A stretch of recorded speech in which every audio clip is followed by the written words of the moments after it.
Primera de Tesalonicenses capítulo 5 y nos encontramos en el versículo 19. Estamos estudiando estos mandatos del apóstol Pablo conforme él concluye esta epístola, conforme la lleva a su conclusión. De manera rápida, él da algunos elementos muy básicos para la vida cristiana en forma de mandato a los cristianos muy jóvenes en Tesalónica. Parece que estos mandatos, comenzando en el versículo 16 y hasta el versículo 22, son más bien simples, inclusive algo simplistas. Necesitamos recordar que mientras que son simples, por un lado, por otro lado, son profundos. Y también necesitamos recordar que esta es una congregación de creyentes relativamente nuevos. La iglesia tiene unos cuantos meses de edad. Ninguno de los creyentes ahí tiene más edad que esa en términos espirituales y por lo tanto tienen la necesidad de un recordatorio y resumen de los elementos básicos de la vida cristiana. Todo esto, recordará usted, está en un contexto aquí en la parte de conclusión de la epístola, en donde Pablo está hablando de cómo los cristianos en la iglesia deben relacionarse con el Señor. Él ha estado hablando acerca de cómo crece un rebaño saludable. Y usando la metáfora del rebaño, hemos señalado que él estaba enseñando acerca de cómo las ovejas deben relacionarse con sus pastores, cómo los pastores deben relacionarse con sus ovejas.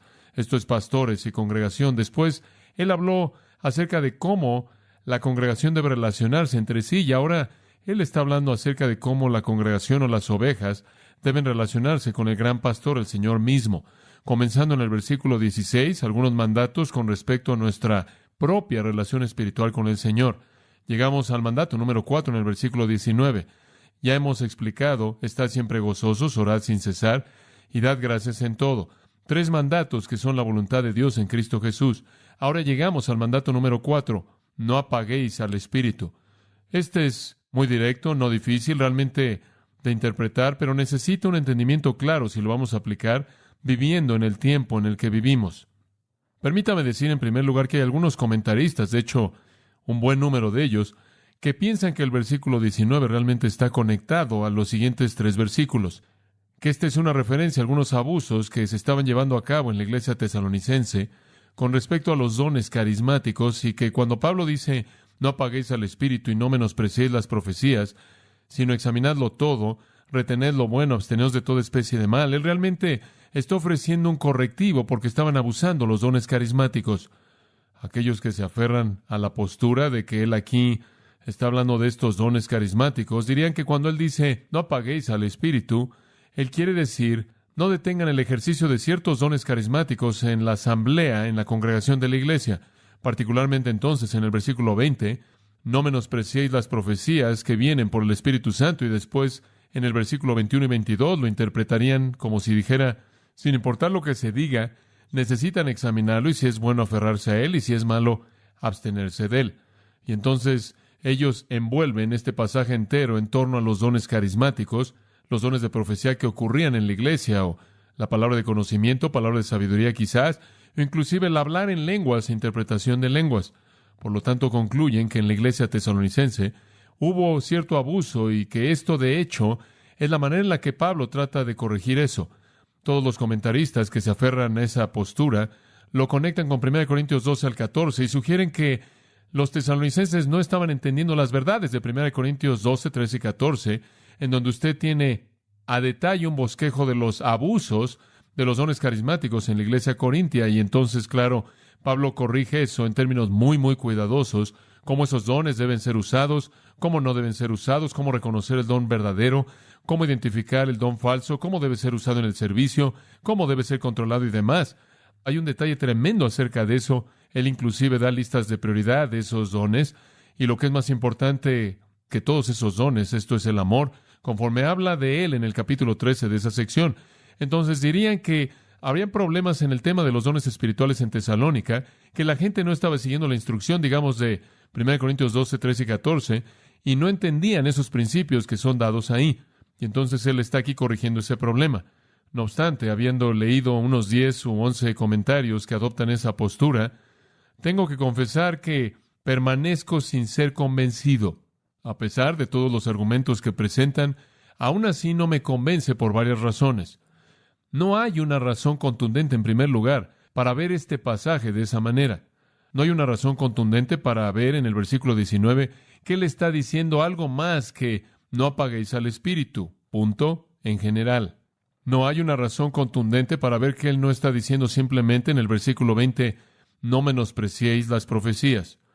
Esa palabra es usada de revelación hablada del Espíritu y de revelación escrita del Espíritu. Y Él simplemente está diciendo, cuando el Espíritu habla, no lo menosprecien. Simplemente una afirmación muy general. En el versículo 21, de nuevo una afirmación muy general. Necesitan discernir todo, examinarlo todo. Lo que sea bueno, aférrense a Él. Lo que sea malo, absténganse de Él. Si Él estuviera hablando de profetizar, y si Él estuviera hablando de cosas que se estaban diciendo, Él diría, aférrense a lo que es verdad y absténganse de lo que es falso. Pero aquí Él dice, aférrense a lo que es bueno y absténganse de toda forma o toda especie de mal.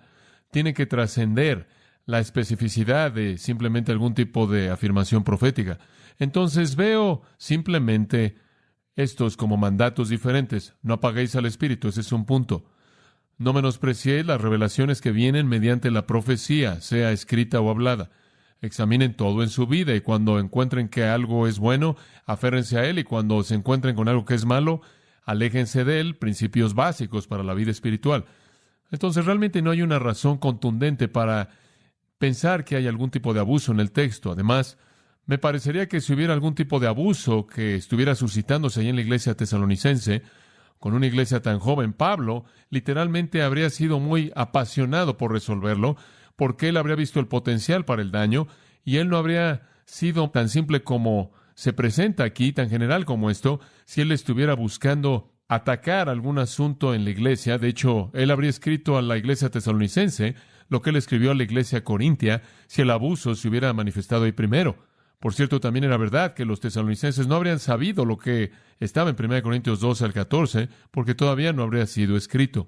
Y la razón por la que no habría sido escrito aún era porque la iglesia en Corinto todavía no había sido fundada, y ni siquiera habían cristianos en esa ciudad aún. Entonces, tendremos que suponer que si hubiera un problema en esta área, esta habría sido la primera vez que habría surgido en la iglesia tesalonicense antes de que la iglesia corintia hubiera sido fundada. Y él se habría dirigido al problema con la misma seriedad y la misma extensión y la misma preocupación con la que lo hizo en el caso de los corintios. Por lo tanto, concluimos que no hubo un problema así aquí. No se necesitó un correctivo como ese, y no hay razones contundentes por las que tengamos que tomar esta lista como si se dirigiera a ese problema. Dicho de una manera simple, Él le da a usted varios mandatos aquí, en el mismo flujo que vimos comenzando en el versículo 16, que están resumiendo los elementos básicos de la relación del cristiano con su Señor. Aquí, el versículo 19 permanece solo como un mandato general: no apaguéis al Espíritu. Ahora, obviamente, la siguiente afirmación da por sentado, supone que el Espíritu está detrás de las afirmaciones proféticas, pero también permanece por sí solo. Entonces, simplemente tomemos esta afirmación en sí misma: no apaguéis al Espíritu, un mandato general. La metáfora aquí es muy vívida. La palabra apaguéis significa extinguir, significa apagar, retardar, o como es traducida, apagar. Es usada en Marcos 9:48 para extinguir un fuego. Es usada en Mateo 25, versículo 8, para apagar una lámpara. Eso es lo que significa extinguir, apagar, echar agua sobre un fuego. Usted, estoy seguro de que está muy consciente de que el Espíritu Santo a lo largo de las Escrituras es presentado como un fuego. Usted encuentra que en el libro de los Hechos, capítulo 2, cuando el Espíritu de Dios vino sobre la iglesia, ahí aparecieron lenguas como de fuego. El Espíritu de Dios es visto en varios lugares como un fuego. De hecho, usted recordará que en la carta de Pablo a Timoteo le dijo: aviva el fuego del don de Dios que está en ti. En otras palabras, el fuego está ahí. Arrójale más leña, échalo a andar, que se prenda más, está tan bajo. Entonces, el Espíritu es visto en varias ocasiones como un fuego, una llama de fuego. Y el apóstol está diciendo: no le echen agua a ese fuego, no extingan ese fuego, no apaguen la obra del Espíritu. Ahora, el Espíritu Santo puede ser apagado, obviamente, de lo contrario no nos habría mandado de esta manera. No nos debe sorprender mucho eso. El Espíritu Santo también puede ser entristecido. En Efesios 4:30 él dice: no entristezcáis al Espíritu Santo. El Espíritu Santo también puede ser resistido. En Hechos 7:51 leímos acerca de resistir al Espíritu Santo. El Espíritu Santo también puede ser blasfemado. Mateo 12:24 al 32. Jesús condena a los líderes farisaicos de Jerusalén porque blasfemaron al Espíritu Santo. Ahora, simplemente dividiendo eso, los incrédulos pueden blasfemar y los incrédulos pueden resistir al Espíritu Santo. Los creyentes pueden apagar al Espíritu Santo y entristecer al Espíritu Santo. Dice usted, bueno, ¿cuál es la diferencia entre apagar y entristecer? Apagar es lo que usted hace al Espíritu y entristecer es como Él responde a lo que usted hizo. Entristecer habla de la angustia personal del Espíritu Santo cuando un creyente apaga el fuego santo que Él ha encendido en el corazón. Usted no apaga al Espíritu Santo sin entristecer al Espíritu Santo, y usted no va a entristecer al Espíritu Santo a menos de que apague al Espíritu Santo. Simplemente son dos lados del mismo problema. Uno describe lo que usted hace y el otro describe lo que Él hace. Usted apaga, Él se entristece. Él se entristece porque usted lo apaga. Entonces, como ovejas queriendo estar relacionadas de manera apropiada con el gran pastor, no debemos apagar al Espíritu Santo. Ahora, para entender esto, necesitamos entender por un minuto o dos acerca de cuál es la obra.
del Espíritu Santo y cómo lo apagamos. Tenemos que ser muy prácticos en esto y creo que podemos hacer eso. Usted se acordará que cuando nuestro Señor se acercaba a su muerte y su crucifixión era inminente,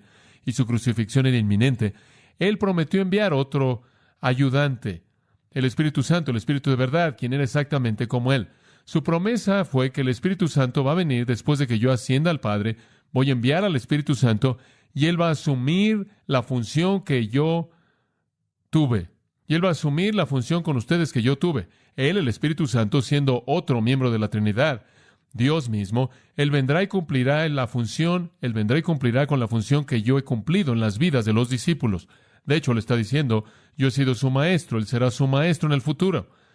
Yo he sido su amigo, Él será su amigo. Yo he sido su guía, Él será su guía. Yo he sido su recurso, Él será su recurso.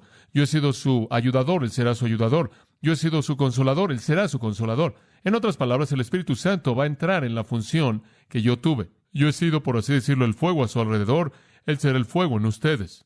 Y entonces el Señor Jesús prometió y envió en el día de Pentecostés y como consecuencia a todo creyente que jamás viene a Cristo, al Espíritu Santo para que viva dentro de ese creyente.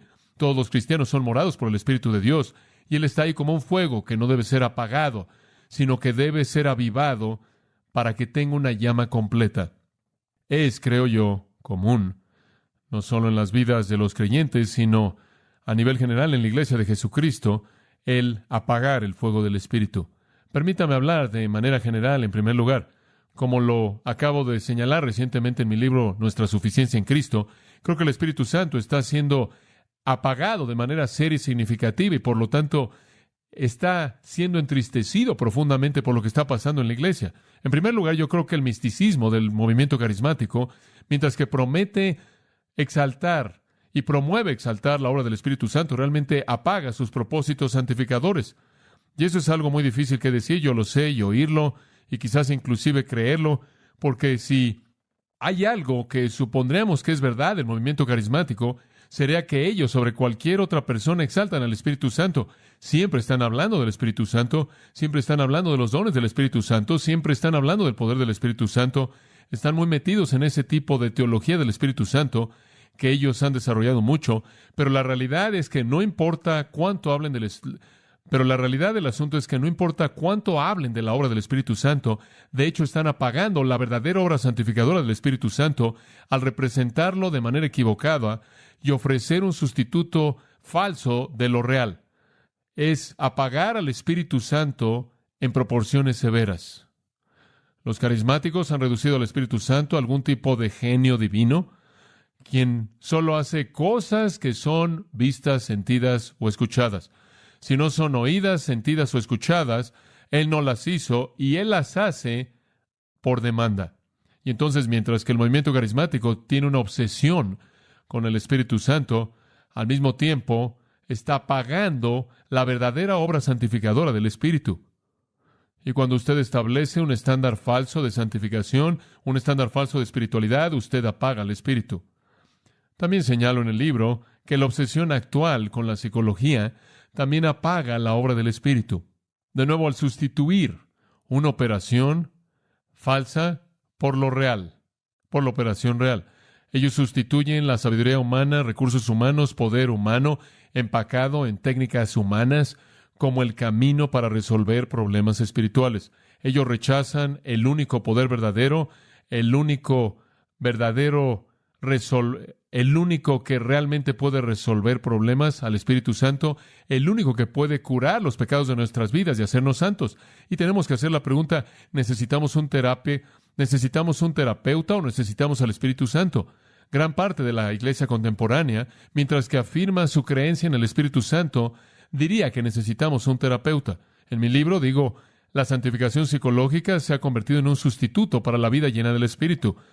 ¿Qué sentido tiene el buscar el consuelo del Espíritu Santo si después de todo los problemas emocionales profundamente arraigados pueden ser enfrentados solo por un psicólogo preparado, o si la gente puede entender sus vidas solo al entrar en un punto de toque con su niñez, o si las respuestas a nuestras heridas más profundas están sepultadas profundamente dentro de nosotros? Si esas cosas son verdad, No necesitamos un abogado, necesitamos un terapeuta. Y esta es precisamente la ruta que muchos en la iglesia han escogido, y es una manera de apagar al Espíritu Santo. Recientemente recibí una carta de un oyente al programa de radio, e incluí esta carta en el libro, pero se la voy a leer simplemente para recordarle la actitud que existe allá afuera.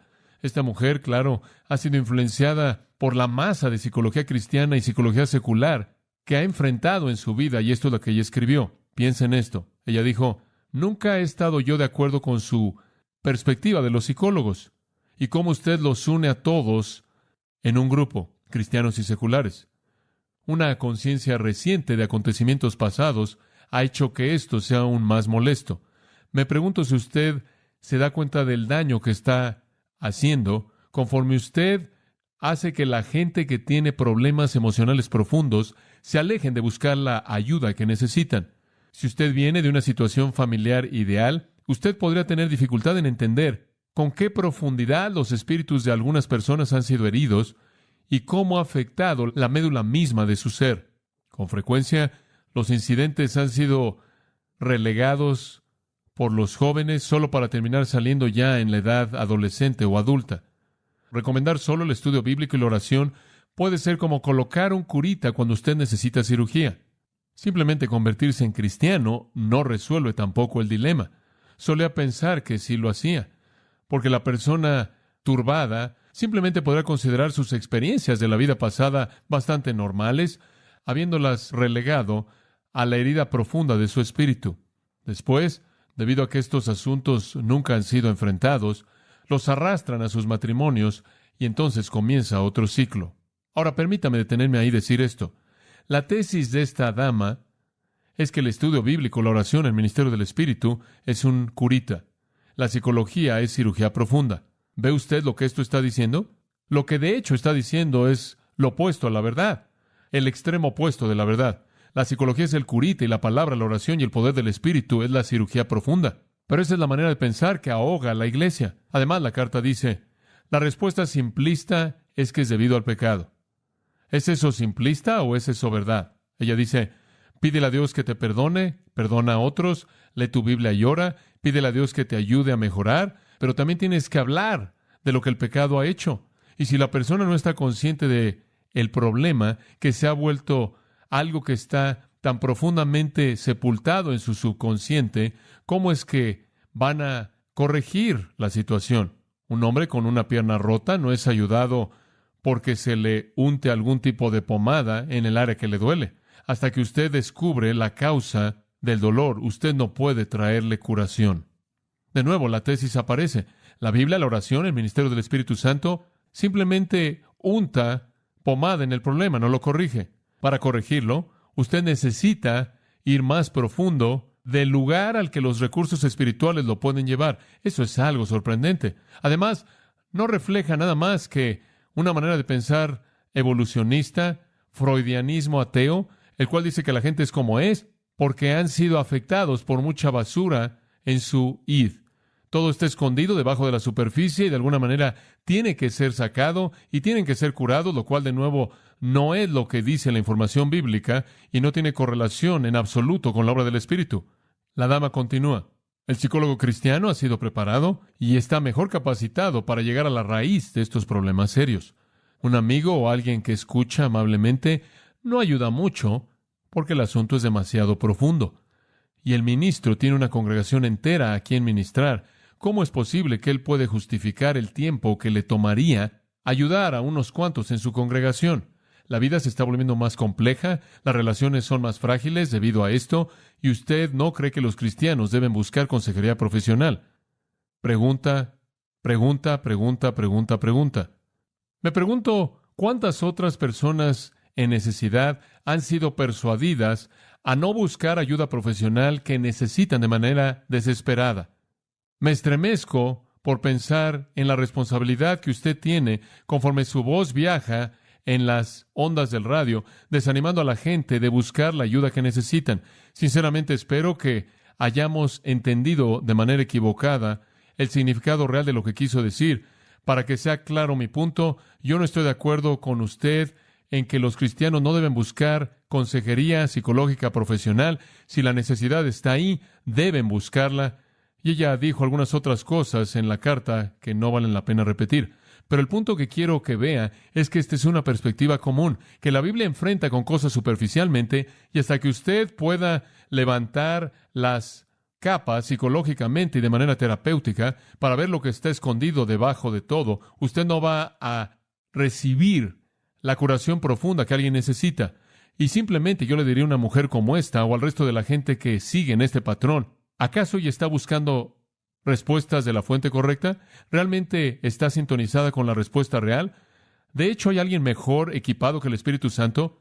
Estamos diciendo que si Dios hubiera conocido lo que ahora conocemos, en lugar de implantar al Espíritu Santo en nosotros para guiarnos al camino de la perfección, ¿Él nos habría dado nuestro propio psiquiatra personal? ¿Acaso Dios de alguna manera sufrió mucho porque Él resultó estar en la tierra encarnado antes de que Freud estuviera aquí en la tierra? Tantas personas han creído esto y no es nuevo. Esto se remonta a Gálatas capítulo 3. En Gálatas capítulo 3, versículo 3, Él dice: ¿sois tan necios, habiendo comenzado por el Espíritu, ahora estáis siendo perfeccionados por la carne? ¿Han encontrado alguna técnica humana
metodología, terapia humana, lo que sea, que va a hacer lo que realmente es profundo, real, porque el Espíritu no lo puede hacer? Digo, ¿es así de ridículo? ¿Comienzan en el Espíritu y creen que van a ser perfeccionados por la carne? ¿Qué quiere decir con eso? Piénselo.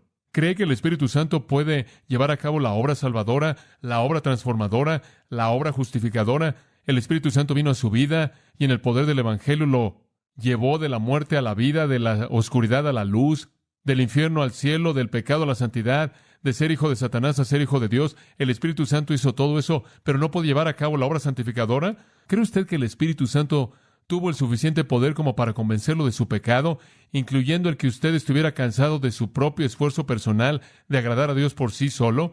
¿Que el Espíritu Santo tuvo el suficiente poder como para hacerlo arrepentirse de un sentido de vergüenza por su pecado y un temor de la ira de Dios para volverse de su pecado y seguir a Cristo? Está diciendo que el Espíritu Santo tuvo el suficiente poder para activar el Evangelio, para que usted pudiera entender la verdad en su condición de muerte espiritual, y que el Espíritu de Dios tuvo el suficiente poder para regenerarlo y hacer que usted fuera totalmente nuevo, implantar la simiente misma de la vida de Dios dentro de usted. Y Él hizo todo eso, pero Él ahora no puede enfrentar los problemas que usted enfrenta. Me parece que el trabajo duro ya se hizo, y cuando usted fue salvo, en el momento de su conversión, el Espíritu de Dios llevó a cabo una renovación completa y total de su corazón. Hubo una transformación radical, milagrosa y sobrenatural. Lo apartó a usted del pecado, a Dios, lo colocó en el cuerpo de Cristo. El Espíritu Santo estableció su residencia permanente dentro de usted. Él lo dotó para el servicio espiritual. Él lo aseguró y lo selló para la gloria eterna. Él derramó el amor de Dios en su corazón. Él lo hizo un verdadero adorador de Dios y amante de los hombres. Él hizo todo eso en el momento de su salvación. Y Pablo le dice a los Gálatas y a cualquier otra persona que viene con este mismo tipo de necedad: ¿me están diciendo que Él hizo todo eso y ahora ustedes no pueden confiar en Él para lo demás? ¿Y ahora están buscando algún tipo de recurso humano y ahora creen que para los problemas de la vida el Espíritu Santo es un curita y la psicología es cirugía profunda? Eso es necedad absoluta, necedad total. Observe cuál es la obra del Espíritu. Considerémosla. Ahora, hemos hablado del hecho de que en la cultura cristiana en la que vivimos en la actualidad, hay una manera de apagar el Espíritu mediante la psicología, mediante el misticismo y el movimiento carismático. Y añadí en el libro otra sección acerca del pragmatismo. Hay personas que están apagando al Espíritu Santo, están reemplazando la exposición poderosa de las Escrituras con entretenimiento, que creen que la iglesia crece no por el poder del Espíritu, sino por la inteligencia o la actividad empresarial creativa. Ahora, ¿qué hay acerca de la vida personal? Alejémonos de ese panorama general y concentrémonos en usted y en mí. ¿Qué es lo que el Espíritu Santo quiere hacer en mí y en usted que podemos apagarlo? Dicho de manera muy simple, Él quiere hacer que usted se mueva a lo largo de un camino en el que su santidad se vaya incrementando más y más. ¿Entiende eso? Él quiere llevarlo a lo largo de un camino en la vida en el cual su santidad se incrementa más y más. ¿Qué quiere decir santo? Separado. Él quiere separarlo usted más y más del pecado. Y entre más se aleja usted del pecado, usted se acerca más a Dios. Simplemente es un proceso de separación. Él quiere producir en usted una frecuencia decreciente de pecado, la frecuencia decreciente de pecado, el poder decreciente de la tentación, la preocupación decreciente con el mundo, el ser de manera decreciente víctima de la carne e incrementar su anhelo por Dios. Ese es el progreso de la santificación. Ese es un movimiento hacia la santidad. Esa es su obra. Y la meta de eso, claro, la meta perfecta de eso es Jesucristo. Prosigo a la meta, ¿verdad? Al premio. Y es Cristo Jesús. Quiero ser como Cristo. David, el salmista, dijo: yo estaré contento, estaré feliz, estaré satisfecho cuando despierte a tu semejanza. Esa es mi meta. Pablo dijo: sufro dolores de parto hasta que Cristo sea completamente formado en ustedes. Gálatas 4:19. Y Colosenses dice: trabajamos, predicando, enseñando, amonestando a todo hombre, a fin de presentar perfecto a todo hombre en Cristo. Queremos que sean como Cristo. Queremos que sean semejantes a Cristo, ustedes. Queremos que lleguen a la plenitud de la estatura de Cristo. Efesios 4:13. Entonces el Espíritu Santo quiere moverlo de donde usted está para que sea como Cristo a lo largo de un camino en el que la santidad se incrementa cada vez más. Eso es la santificación. Simplemente es un proceso de separación, más y más separado. Eso es lo que Él quiere hacer. La santidad fue como una semilla plantada en el momento de su salvación que crece. Y conforme crece, da más y más y más y más fruto. Y esa es la obra del Espíritu Santo. Juan Owen, el gran escritor puritano, habló de algunas verdades ricas. Él dijo esto: la santificación es una obra inmediata del Espíritu de Dios en las almas de los creyentes, purificando y limpiando sus naturalezas de la contaminación e inmundicia del pecado, renovándolos a la imagen de Dios y de esta manera capacitándolos a partir de un principio de gracia espiritual y habitual a ceder a la obediencia a Dios según el tenor y términos del nuevo pacto en virtud de la vida y muerte de Jesucristo. Fin de la cita. Es una obra del Espíritu Santo en su alma, limpiando, purificando, limpiándolo de la contaminación del pecado, conforme usted se mueve más y más hacia la imagen de Dios. O de manera más breve, Él lo dijo de esta manera: es la renovación universal de nuestras naturalezas mediante el Espíritu Santo a la imagen de Jesucristo. Ahora, eso es lo que el Espíritu desea hacer. La psicología no puede hacer eso. La sabiduría humana no puede hacer eso. Nada puede hacer eso más que el Espíritu Santo. El único agente que puede hacerlo es el Espíritu Santo. Usted puede apagar al Espíritu en el progreso de esa santificación al sustituir las experiencias estáticas, las emociones, los sentimientos, la metodología terapeuta, la metodología de terapia, las fórmulas, técnicas humanas, lo que sea, pragmatismo, misticismo, a través de lo intuitivo, la experiencia que se valida por sí sola en términos humanos, la psicología, las emociones, los sentimientos. Todo eso nunca hará lo que el Espíritu hace, y solo Él puede hacer. Ahora, en este progreso santo, hay varias cosas que el Espíritu está haciendo en usted, y necesita usted saberlo. Son los componentes de este proceso, constituyen este proceso. Número 1, Él ilumina la palabra. Él ilumina la palabra. 1 Pedro 2:2, desead como niños recién nacidos la leche espiritual no adulterada, para que por ella crezcáis. Usted crece mediante la palabra. Ahora, si usted va a avanzar en este camino de la santificación, separado más y más del pecado a Dios, ese proceso de crecimiento, ese proceso en el que usted avanza, es generado por la palabra y usted recibe la verdad. No solo de pan vivirá el hombre, sino de toda palabra que sale de la boca de Dios. Usted se alimenta de la palabra y conforme usted lo hace, usted crece. Ahora, el Espíritu es el agente de la palabra. El Espíritu, recordará usted, es el autor de la palabra. Segunda de Pedro 1:20 y 21 dicen: hombres santos de Dios escribieron conforme fueron movidos por el Espíritu Santo. El Espíritu es el autor de las Escrituras. Y entonces Él escribió la Escritura. No solo eso, 1 de Juan 2:20 y 27 dicen que esa unción que está en nosotros, Él, al morar en nosotros, Él es una unción, de tal manera que no necesitamos maestros humanos. En otras palabras, el Espíritu no solo escribió la palabra, sino que Él mora en nosotros como el iluminador de la palabra, como el intérprete de la palabra. Eso es tan esencial. Él nos la abre a nosotros. Esta es la razón por la que en Juan 14:26, Juan 16:13, Jesús dijo: voy a enviarles el Espíritu. Él es el Espíritu de verdad. Él los va a guiar a la verdad. Él les va a mostrar la verdad. Él les va a dar testimonio de las cosas que vienen del Padre acerca de mí. Regresa a 1 Corintios por un momento y le acabo de mostrar el versículo 9 del capítulo 2 y un par de versículos más. 1 Corintios 2:9. Una afirmación muy importante es hecha aquí. Como está escrito, dice el versículo 9, y él está citando Isaías 64 y 65, cosas que ojo no vio y oído no oyó, y que no han entrado al corazón del hombre. Todo eso Dios ha preparado para los que lo aman. Deténgase en ese punto. Para aquellos que aman a Dios y conocen a Dios, Dios ha preparado algunas cosas maravillosas. Todas se relacionan con ese proceso de santificación, bendición y gloria. Dios ha preparado estas cosas, pero note, si es tan amable, que hay dos maneras en las que no pueden ser conocidas. Usted no las puede ver ni las puede oír. Esa es la primera manera. Entonces concluimos que la gran verdad espiritual no es conocida empíricamente. El empiricismo es simplemente la metodología de la observación objetiva. Usted no las puede encontrar en su mundo. Usted no las puede ver. Usted no las puede oír.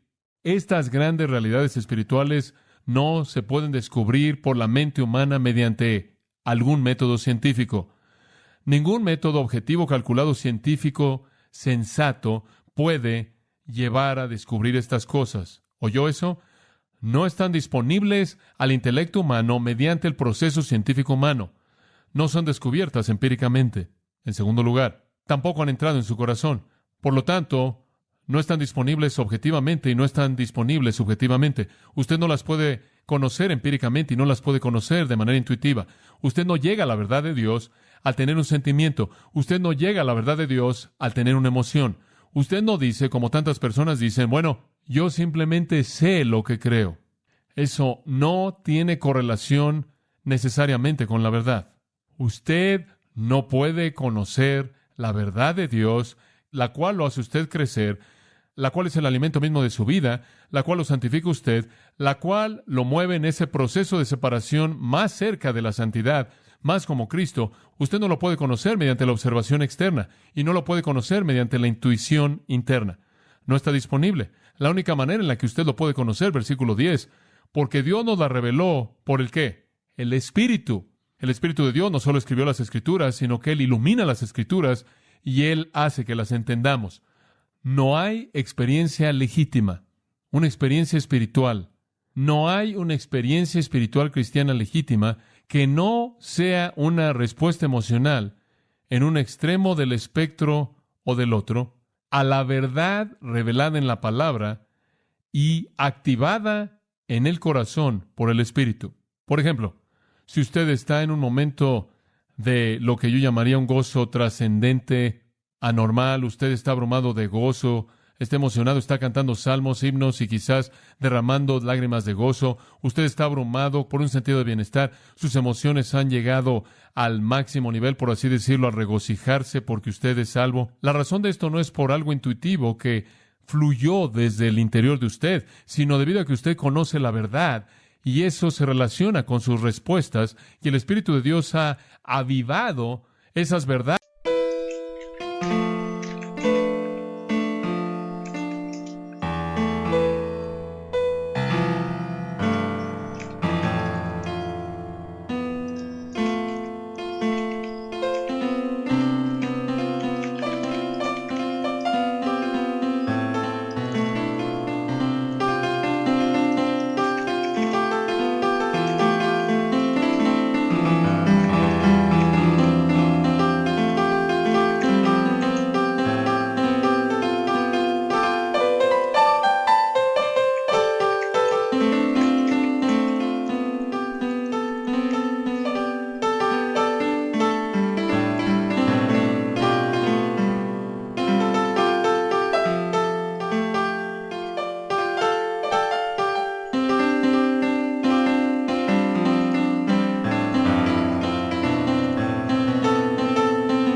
En su mente, y eso ha motivado sus emociones. Eso no sucede en un vacío.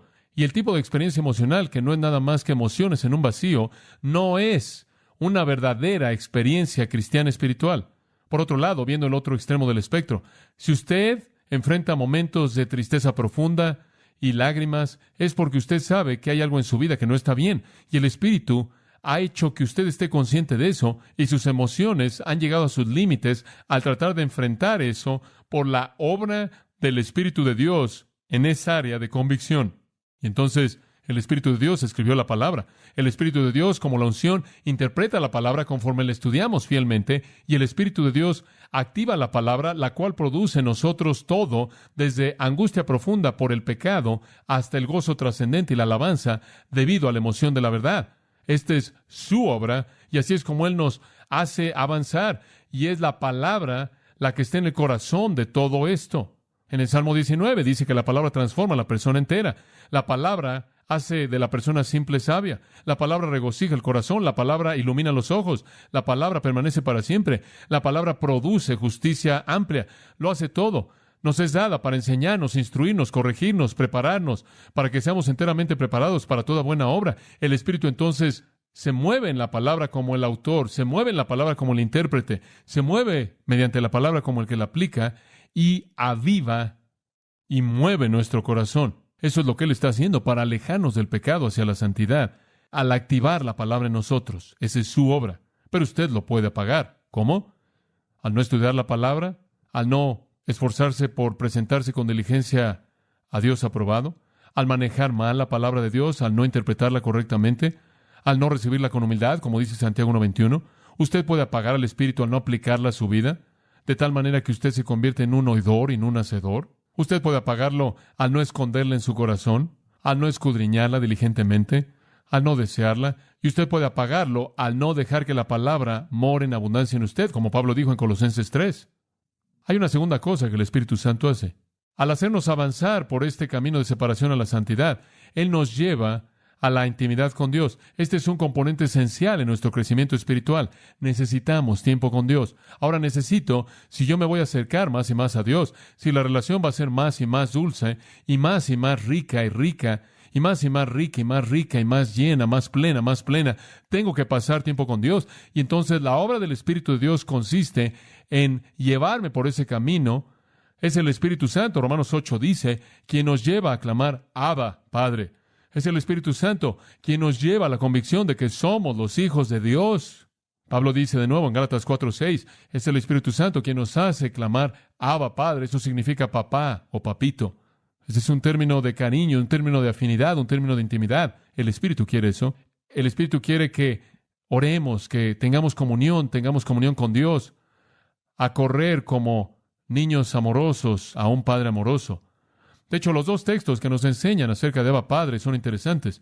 En el texto de Romanos, el Espíritu quiere llevarnos a la intimidad con Dios para efectos de certeza, para que estemos seguros en nuestra salvación, para que podamos disfrutar de la confianza maravillosa, emocionante, de que somos hijos de Dios y que Él nos ama tanto. El texto de Gálatas no enfatiza la certeza. En Gálatas, el Espíritu quiere acercarnos a la intimidad con el Padre, no para efectos de certeza, sino para efectos de recursos. Necesitamos entrar ahí no solo para que podamos disfrutar de su compañía, sino también para que podamos tener acceso a lo que necesitamos. Clamamos Abba Padre, por un lado, porque solo queremos celebrar la relación. Clamamos Abba Padre, por otro lado, porque tenemos necesidades tan desesperadas. Eso no es diferente de nuestros hijos. Algunas veces vienen a usted por ninguna otra razón que simplemente disfrutar de su afecto. Y habrán esos momentos cuando ellos vienen a usted pidiéndole lo que ellos necesitan de manera tan desesperada, y clamamos Abba Padre en cualquiera de los dos casos. ¿Y qué es lo que el Espíritu quiere que hagamos? Es el Espíritu quien, al moverse en nuestros corazones, Pablo dice, nos hace clamar Abba Padre. Es el Espíritu quien nos da ese afecto, ese deseo por la comunión, en la intimidad con Dios, quien toma a Dios de ser un Dios distante, como Él lo sería en las religiones del mundo, a hacerlo un Dios de amor y compasión y preocupación y entendimiento. Un Dios que quiere envolvernos en su amor. La intimidad con Dios es una parte esencial de nuestro crecimiento. ¿Cómo es que podremos llegar a ser un padre espiritual? 3 niveles de crecimiento espiritual: bebés espirituales, jóvenes espirituales, padres espirituales. Los bebés espirituales conocen lo elemental. Los jóvenes espirituales conocen la doctrina. 1 Juan 2 y 3 explica esto. Y los padres espirituales conocen aquel que es desde el principio. No puedo tener un conocimiento profundo del Dios eterno a menos de que haya pasado tiempo con Él, ¿verdad? Entonces, en este proceso de crecimiento espiritual y santificación, conforme progreso hacia la santidad, tengo un conocimiento de Dios que se incrementa. Pablo clamó por eso, a fin de conocerle. Ese es el anhelo de mi corazón. Quiero conocerlo mejor, conocerlo más, y el Espíritu nos mueve en esa dirección. Él desea, Él opera, Él nos lleva a esa comunión más rica, más íntima con Dios. Esa es la razón por la que Él permite la dificultad en su vida, porque es la dificultad lo que nos lleva a esa comunión, ¿verdad? Es tan esencial. Usted lo puede apagar al no aceptar las dificultades de la vida, al amargarse y enojarse, al no estar en oración, al no disfrutar la comunión de Dios. Usted puede apagar la obra del Espíritu al no tener una actitud de adoración, al no estar dispuesto a echar toda su ansiedad sobre Él. Usted puede apagar la obra del Espíritu al operar en su poder carnal, al apegarse a sus recursos humanos, al decir, yo no voy a acudir a Dios para nada, yo tengo todo lo que necesito, yo lo puedo enfrentar solo. Usted lo apaga al sentirse inadecuado, al no confiar en el amor de Dios y decir, si voy, Él no me ama, o no confiar en su provisión, Él no tiene lo que yo necesito. Cualquiera de esas cosas y más harán que usted apagara la obra del Espíritu. Hay una tercera cosa que Él hace. Al movernos hacia la semejanza a Cristo, Él glorifica a Cristo para nosotros. Él glorifica a Cristo para nosotros. Dice usted, ¿por qué hace Él eso? Porque la meta de nuestra santidad es ser como Cristo, ¿verdad? Como dije en Gálatas 4:19, Pablo dice, sufro dolores de parto hasta que Cristo sea totalmente formado en ustedes. Ser como Cristo es el punto. Cuando despertemos a su semejanza, cuando lo veamos como es Él, seremos como Él es. Ese es el premio, esa es la meta de Filipenses 3 hacia la que Pablo se dirigía. Y si voy a ser como Cristo, tengo que saber cómo es Cristo. Si decimos que andamos en Él, 1 Juan 2:6, debemos andar como Él anduvo. Si decimos que permanecemos en Él, le pertenecemos a Él, somos de Él, entonces debemos andar como Él anduvo. Y entonces, y si vamos a hacer eso, necesitamos ver cómo Él anduvo. Entonces, ¿qué es lo que el Espíritu hace? Él nos muestra a Cristo. Él hace que Cristo sea glorioso para nosotros. En Juan 15:26 y en Juan 16:14 y 15, Jesús dijo, cuando el Espíritu venga, Él dará testimonio de mí. Él les mostrará cosas de mí a ustedes. Eso es lo que Él hará. Él les va a mostrar mis cosas a ustedes. Eso es lo que Él va a hacer. Él va a mostrarme a mí. Él va a revelarme a ustedes. Jesús dijo, he venido a revelar al Padre. Jesús dijo, el Espíritu viene para revelarme a mí. Él va a mostrarme a mí a ustedes. Él siempre guía a la gente a darle gloria a Jesucristo. Ningún hombre, 1 Corintios 12:13, jamás maldice a Jesús por el Espíritu Santo. Y ningún hombre jamás llama a Jesús Señor, excepto por el Espíritu Santo. Él siempre está reconociendo el señorío de Cristo. Él siempre está dándole gloria a Cristo. Y entonces Él quiere que veamos la gloria de Cristo. Él quiere que veamos al que es la meta de nuestro progreso espiritual. Vea 2 Corintios 3:18, un versículo absolutamente magnífico. Con frecuencia pasado por alto, y yo lo escribo bajo mi nombre algunas veces cuando firmo el libro de alguien. 2 Corintios 3:18 dice, por tanto, nosotros todos, estos los creyentes, los cristianos, mirando a cara descubierta, Él ha estado hablando de Moisés. Y cuando Moisés tenía la gloria de Dios en su rostro, ¿se acuerda cuando él subió al monte? Él vio la gloria de Dios y estaba reflejando su rostro, la gloria de Dios, y él la veló. Él dice, no tenemos ningún velo, no tenemos nada que esté entre nosotros y la gloria, no tenemos nada que nos estorbe. El velo es quitado en Cristo y estamos viendo como en un espejo la gloria del Señor. Esa es una gran afirmación. ¿Cuál es el espejo que refleja la gloria del Señor? Es esto. Aquí es donde lo vemos. Entonces, conforme usted estudia la palabra de Dios, el reflejo de la gloria de Jesucristo irradia de las páginas de las Escrituras. No me importa si usted está hablando del Antiguo Testamento, del Nuevo Testamento, Cristo es el tema en todos lados. Conforme usted ve la palabra de Dios, con el velo quitado, porque usted está en Cristo, y usted ve este espejo, el cual refleja la gloria del Señor en su rostro, en el de usted. Conforme usted hace esto, vea esto, usted está siendo transformado en la misma imagen. Como puede ver, conforme estudiamos la palabra de Dios y la gloria del Señor, nuestro Señor Jesucristo, nos es expuesta, emana, por así decirlo, del espejo de la palabra, casi cegándonos en ocasiones, como Moisés, quien fue a la roca y fue expuesto a toda la gloria que Dios le mostró. Conforme vemos la gloria de Cristo revelada en la palabra, somos transformados por esa gloria. Después él dice, de un nivel de gloria al siguiente nivel de gloria. De gloria en gloria, de gloria en gloria. ¿Quién está haciendo esto? Al final del versículo, como por el Señor, el Espíritu. Es la obra del Espíritu, es su obra. ¿Queremos apagar eso? ¿Queremos retrasar eso? El Espíritu está transfigurándonos. La palabra transformados es de hecho la misma palabra traducida en Mateo 17, transfiguró, y describe a Jesús cuando estuvo en el monte, recordará usted, y Él fue transfigurado delante de ellos. Eso fue bastante asombroso. La gloria del Señor que apareció en el rostro de Moisés, eso era por fuera. Pero Jesús mostró su gloria que estaba por dentro. Y lo que Pablo está diciendo aquí es bastante asombroso. Él está diciendo, ustedes, como creyentes, son más como Jesús de lo que son como Moisés, porque la gloria no está por fuera, sino que la gloria está por dentro. Ustedes literalmente están siendo transformados por dentro, transfigurados por dentro, en el interior, al mismo tipo de gloria que Jesús mostró por la obra del Espíritu Santo. Entonces, en este proceso del Espíritu, haciéndolo avanzar usted en el camino de la santificación, Él quiere iluminar la palabra, lo cual lo hace usted crecer. Él quiere acercarlo usted a la intimidad con el Padre, lo cual lo hace avanzar por el camino de la intimidad, lo cual lo hace crecer. Y después Él quiere revelar a Cristo a usted en una gloria tan refulgente que usted vea claramente la imagen de la meta a la que usted va. Y conforme usted se enfoca en esa imagen y está perdido en asombro, amor y alabanza, usted hallará que el Espíritu de Dios lo está haciendo progresar a usted.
A lo largo del camino de la semejanza a Cristo.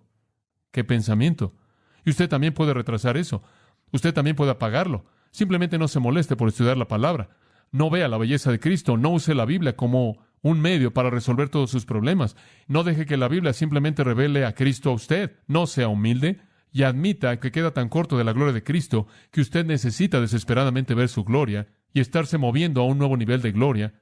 El orgullo espiritual lo va a contener a usted. La falta de humildad lo va a contener usted. Todas esas cosas van a apagar, retrasar, estorbar la obra del Espíritu y van a entristecer el corazón de Él.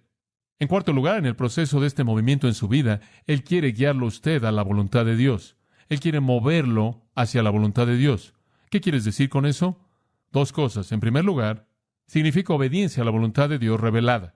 Obediencia a la voluntad de Dios revelada, la cual está en las Escrituras. Él quiere moverlo para que usted sea obediente. Él quiere motivar el corazón de usted, motivar su conciencia, convencer su mente. En Jeremías 10:23 dice, conozco, oh Jehová, que el camino de un hombre no está en sí mismo, ni está en un hombre que camine el dirigir sus pasos. Jeremías dice, de una cosa estoy seguro, no puedo estar a cargo de mi vida. Y él estaba en lo correcto. Él estaba diciendo, no puedo dirigir mi propia vida, no puedo dirigir mis propios pasos. Y él clamó entonces al Señor y le dijo, Señor, tú tienes que hacerlo. Tú tienes que guiarme por el camino de tu voluntad. No puedo hacerlo por mí mismo. Ezequiel 36:27 habla de la primera dimensión de eso. La promesa de Dios en el nuevo pacto. Pondré mi espíritu dentro de vosotros y haré que caminéis en mis estatutos y tendréis cuidado de observar mis ordenanzas. Ahí está la respuesta. Les voy a dar mi espíritu en el nuevo pacto mediante Cristo. Les voy a dar mi espíritu y Él va a guiarlos para obedecerme a mí. Eso es lo que Él dijo.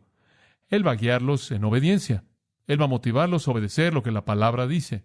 Salmo 143:10. Esto es fascinante. Enséñame a hacer tu voluntad, porque tú eres mi Dios. Después esto, que tu buen espíritu me guíe. Por un lado, entonces, el Espíritu nos enseña a obedecer la palabra. Por otro lado, el Espíritu nos lleva por el camino que Él quiere. Dice usted, ¿qué quiere decir eso? Esa es la obra subjetiva del Espíritu. Eso no necesariamente está relacionado con las Escrituras. El Espíritu nos guía, nos motiva, nos convence para obedecer lo que conocemos de las Escrituras. Pero el Espíritu también va más allá de eso y nos guía a través de las circunstancias de la vida en áreas que no están reveladas en las Escrituras. La Biblia no me dice en dónde ministrar. La Biblia no me dice en dónde predicar. No me dice qué decir cuando predico en cierto lugar. Hay muchas cosas en las que el Espíritu me tiene que guiar. Él provee un camino por el que debo caminar. Entonces, está la guía objetiva del Espíritu, conforme nos motiva a obedecer la palabra, y está la guía subjetiva del Espíritu, conforme Él, mediante las circunstancias y la providencia, y conforme Él, hablándonos en nuestros corazones, nos desafía y nos mueve a lo largo de un camino de circunstancias, oportunidades, responsabilidades. Eso está afirmado de manera hermosa. Y me encantan las palabras de esta afirmación en particular en Isaías 30. Permítame leerle 2 versículos, 20 y 21. Aunque Jehová le ha dado pan de privación y agua de opresión, en otras palabras, aunque ha sido difícil lo que han enfrentado, Él, vuestro Maestro, ya no se esconderá a sí mismo, sino que vuestros ojos verán a vuestro Maestro. Después esto, vuestros oídos oirán una palabra detrás de vosotros. Este es el camino. Andad en él. Cuando den vuelta a la derecha o a la izquierda. Esta es una guía subjetiva del Espíritu. Van a oír una voz diciendo, haz esto, no hagas aquello. No una voz audible, sino una motivación fuerte. Conforme usted está en la palabra y es fiel en oración, el Espíritu está, por así decirlo, hablando en un murmullo a su conciencia, hablando en un murmullo a su mente, haz esto, no hagas aquello. Haz esto, ve por este camino, esto es lo que quiero. Y Él lo hace mediante sus deseos espirituales, sus deseos puros. Él ilumina su mente, Él motiva su corazón. Encomienda a Jehová tu camino, y Él ¿qué hará? Él dirigirá tu camino. Él lo va a mover alrededor de los obstáculos y va a abrir el camino. El proceso de santificación entonces involucra progreso y significa que tengo que hacer la voluntad de Dios. Esto es, en primer lugar, el Espíritu me motiva a obedecer la palabra de Dios, al convencer y a veces al disciplinarme si no lo hago. Y después, el Espíritu de Dios ordena las providencias de mi vida, los acontecimientos y circunstancias, y en un murmullo habla mi conciencia mediante mi deseo y me envía por la dirección que Él quiere que yo vaya. Todo eso me está moviendo en el proceso de la santificación. ¿Usted también puede apagar eso? ¿Egoísmo? Quiero hacer lo que quiero hacer y quiero hacerlo a la manera en la que yo quiero hacerlo. No quiero obedecer ese mandato. No estoy interesado en hacer ese ministerio. Ser voluntarioso, obstinado, el orgullo, la apatía, indiferencia, insensibilidad a su guía, y ni siquiera reviso con Él lo que tengo que hacer. Realmente no estoy interesado en eso. Esas cosas apagan al Espíritu. Finalmente, Él nos fortalece internamente. Todo este progreso demanda fortaleza interna. Como acabamos de señalarlo, no es el camino del hombre ordenar sus propios pasos. No tengo la fortaleza. Como Zacarías dice, no por fuerza ni por poder, sino por mi espíritu, dice el Señor. No lo puedo hacer por mí mismo. Y esa es la razón por la que Pablo en Efesios 3 oró esto. Oro porque sean fortalecidos en el hombre interior por el Espíritu. Efesios 3:16. La única manera en la que usted va a hacer la voluntad de Dios, la única manera en la que usted va a experimentar el amor de Dios, la única manera en la que usted va a ver más allá de lo que usted puede pedir o entender. La única manera en la que usted va a estar glorificando a Cristo en la iglesia es cuando su poder está viniendo del Espíritu Santo. Esa es la razón por la que en 2 Corintios 12 Pablo dice, cuando soy débil en mi fortaleza humana, me vuelvo poderoso, porque cuando se me han acabado los recursos humanos, puedo arrojarme a Dios. La fortaleza viene del Espíritu. Y entonces Él está infundiéndonos con fortaleza conforme estamos en la palabra, conforme estamos orando, conforme estamos obedeciendo, inclusive cuando estamos atravesando por pruebas, dependemos totalmente de Él, porque Él es todo lo que queda, la fortaleza está ahí. Usted no podría dar testimonio sin su fortaleza. Jesús dijo, pero recibiréis poder cuando el Espíritu Santo venga sobre vosotros y me seréis testigos. Usted no puede tener victoria sobre el pecado sin su fortaleza, porque usted no lo puede hacer en la carne. La carne no puede superar la carne, solo el Espíritu puede superarla. Usted nunca podrá tener victoria sobre Satanás, porque las armas de nuestra milicia en esa batalla no son carnales, sino poderosas por las armas que hay en el Espíritu, dadas por el Espíritu. Usted no podrá tener seguridad, porque la salvación solo le es garantizada a usted mediante el sello del Espíritu. Usted no podrá servir eficazmente fuera del poder del Espíritu. Usted no puede alabar a Dios en salmos, himnos y cánticos espirituales y cantar y hacer melodía en vuestro corazón al Señor, a menos de que sea lleno del Espíritu. Y usted no puede tener relaciones correctas en un matrimonio, en una familia, o en ningún lugar o en ningún otro lugar, a menos de que esté tan lleno del Espíritu. Es el poder del Espíritu que nos capacita para hacerlo todo. Usted también puede apagar eso al ser orgulloso, al no ser humilde, al no reconocer su debilidad, al no reconocer su necesidad, al no reconocer su dependencia. Usted puede apagar esta obra del Espíritu al tener confianza en su propia carne, en su propia capacidad. Cualquier tipo de pecado retrasa todo esto. Ahora, ¿por qué es que usted debe enfrentar el pecado en su vida? Porque la alternativa es apagar al Espíritu de Dios, retrasar su proceso espiritual de santificación y entristecer el corazón del Espíritu, trayendo así disciplina y la pérdida de bendición en su propia vida. El Espíritu está haciendo una gran obra, iluminando la palabra, llevándole usted a la intimidad con Dios, mostrándole la gloria de Jesucristo, la meta de su vida, guiándolo a la voluntad de Dios, fortaleciéndolo para el ministerio espiritual y servicio y la batalla. Él hace todo eso. Él es un espíritu poderoso. Y creo que el resumen de su ministerio no se presenta de una manera más hermosa como en Isaías 11. Simplemente escuche esto. Isaías 11:2. El profeta describe al Espíritu Santo de esta manera. Él es el Espíritu de Jehová. Él es el Espíritu de sabiduría y entendimiento, el Espíritu de consejo y fortaleza, el Espíritu de conocimiento y del temor de Jehová. Este Espíritu Santo va a traerle sabiduría, entendimiento, consejo, fortaleza, conocimiento, y va a hacer que usted tema y adore a Dios. Es el Espíritu Santo quien hace todo lo que usted necesita que sea hecho. ¿Qué más necesita usted? Más allá de sabiduría, entendimiento, consejo, fortaleza, conocimiento y el temor de Jehová, del Señor, usted no necesita nada más que eso. Esa es su obra. Eso es lo que Él quiere hacer en su vida. Pero usted va a estorbar eso si usted no está lleno del Espíritu. Efesios 5:18, si usted no está andando en el Espíritu. Gálatas 5:25 simplemente describe lo mismo. Ser lleno del Espíritu significa que Él me llena, controla todo. Andar en el Espíritu simplemente significa que he colocado mis pies en el camino de lo que Él establece. Y cuando usted anda en el Espíritu hará su obra santificadora. No debemos apagar al Espíritu en la iglesia en la actualidad, pero estamos haciéndolo a gran escala. No debemos apagar al Espíritu en nuestras propias vidas individuales, pero estamos haciéndolo si no permitimos que el Espíritu de Dios cumpla estas 5 cosas conforme Él nos hace avanzar a la semejanza a Cristo. Que Dios nos ayude a ser fieles, a no apagar ni entristecer al Espíritu Santo. Oremos. Sabemos, Padre, que la única manera de superar la pecaminosidad residual que hay en nosotros, nuestros deseos malos y las tentaciones, es andar y ser llenos por el Espíritu. Sabemos que no ser llenos del Espíritu es regresar a las obras de la carne, inmoralidad, impureza, sensualidad, idolatría, hechicerías, enemistades, celos, contiendas, iras, disputas, disensiones, divisiones, envidias, embriagueces y cosas como esas. Sabemos que ni siquiera tenemos que escoger conscientemente el hacer esas cosas. Si no estamos viviendo en el control del Espíritu de Dios, simplemente van a pasar. Y la única defensa en contra del poder negativo de la tentación, el pecado y Satanás es el poder positivo de tu Espíritu. Señor, ayúdanos a no apagar al Espíritu, sino a dar